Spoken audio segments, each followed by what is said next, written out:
was this young boy, a stranger into my eyes, strumming my pain with his fingers, singing my life with his words, killing me softly with his song, killing me softly with his song, telling my whole life with his song, killing me softly with his song.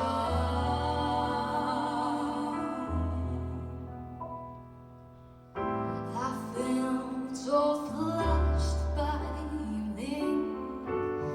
embarrassed by the crowd,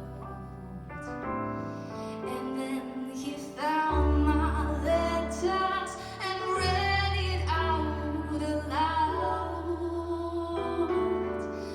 I prayed that he would finish, but he just